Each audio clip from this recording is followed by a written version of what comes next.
So would love to hear your reflections and, perhaps in a bit more future-oriented way in terms of, you, you know, you know, what do you think in terms of the the intersection between development, politics, policy, and how what's your reading and how do you think we can learn from the life and work of Abid Bhai? Thank you, Imran Bhai.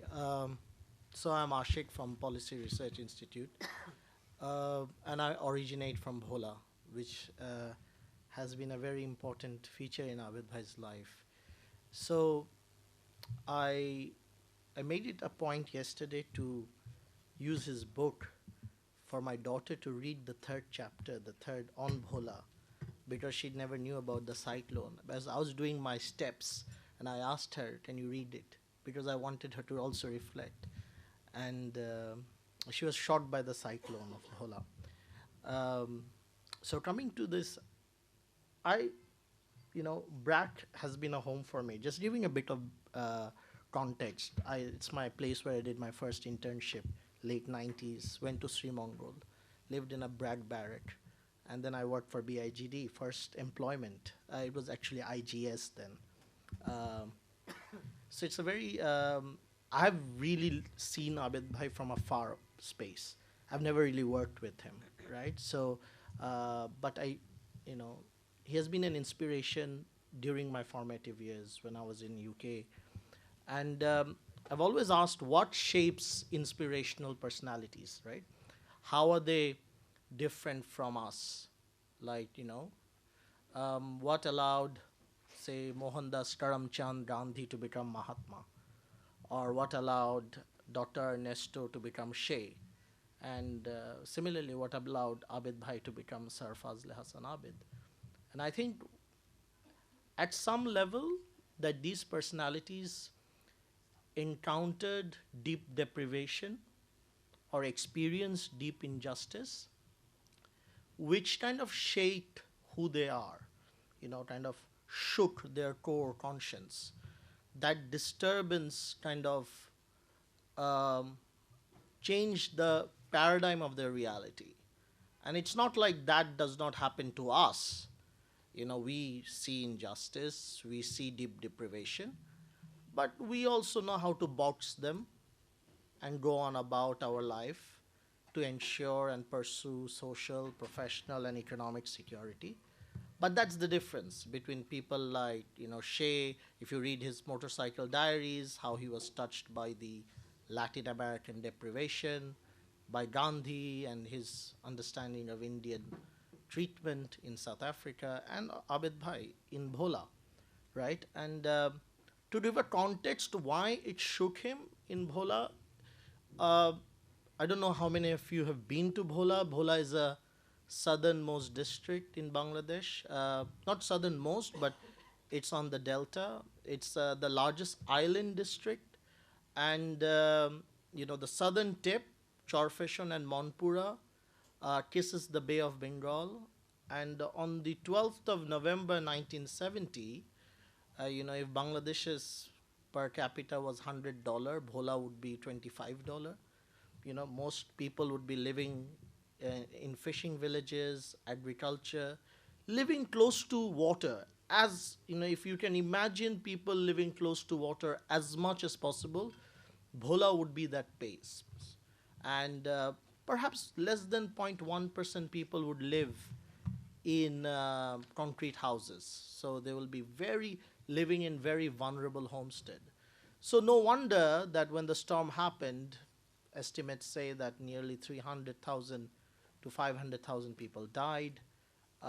My father was there, my relatives were there. They somehow survived because they live in northern Bhola, not the southernmost Bhola. And but like families were wiped out, villages were wiped out. You found dead bodies on trees because the tidal surge was like 25 feet to 35 feet, and people, lived very close to water, and mostly women and children died. And I think Abid Bhai went to Monpura a week after, uh, that cyclone, and I think I think is fundamental is he realized by seeing what has happened is that people died in the storm, but not because of the storm. They died in the storm, but because they were poor. They died in the storm because in 1970, the state was almost absent from the people of Bhola. At least for next first 10, 15 days, the national government had very limited footprint. The East Pakistan, that time, the election was approaching. The establishment was busy politicking. They did not know what happened. They did not know what was the casualties. And they had a very lukewarm response to that. Now, I believe that sight of complete statelessness, complete deprivation, triggered Abed Bhai's, crusade against underdevelopment. And since then, we understood the story of Bragg. I know people have different ways of seeing Bragg. Sometimes they see Bragg as, their stories and the way they condition that story is different. As an academic, what I really liked about Abed Bhai's approach to the problem of underdevelopment was that he took a very curious and humble mind to it. And he took a very problem solving mind to it. He never said that there's a one magic bullet to kill, address underdevelopment. He understood that people are poor for different reasons. Some are poor because they had a health shock. Some are poor because they lost their assets to a natural disaster. Some are poor because they don't have the skills and training, right? And if you see the wide spectrum of interventions that Bragg created, I feel that vividly shows how humble he was to the idea of development. He wanted to discover means through which it could help, a problem-solving attitude. And, it's like that old Tolstoyan phrase that every happy marriage looks alike, but all unhappy marriages are unhappy in their own way. So if you're poor, there are many reasons why you could be poor. And and I think that is, he was not an academic, he was an accountant. And he took the most academically humble approach to development. And I think there's a lot of knowledge in that. The fact that we don't understand underdevelopment, the fact that we say there's a solution and we want to create these solutions everywhere in the world, replicate one country's approach in other countries, there might be some merit to it, but we have to be also humble in doing that.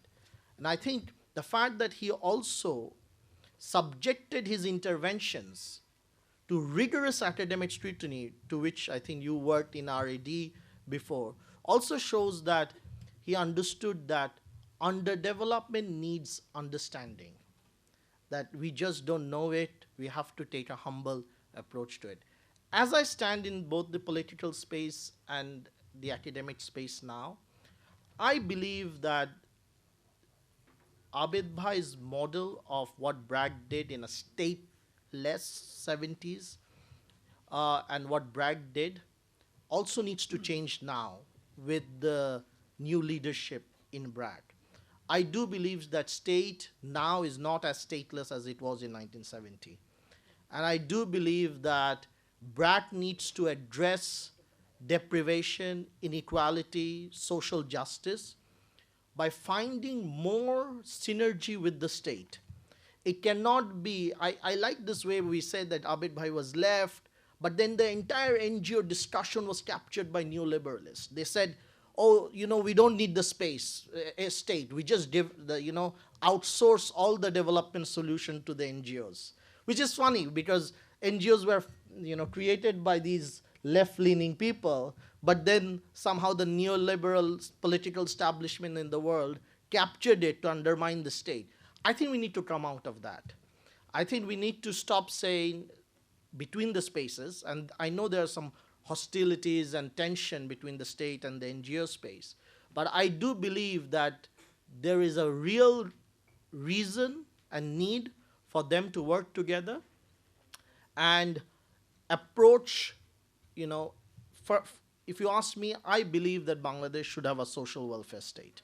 I believe there should be universal healthcare. I believe we should have universal education, universal pension.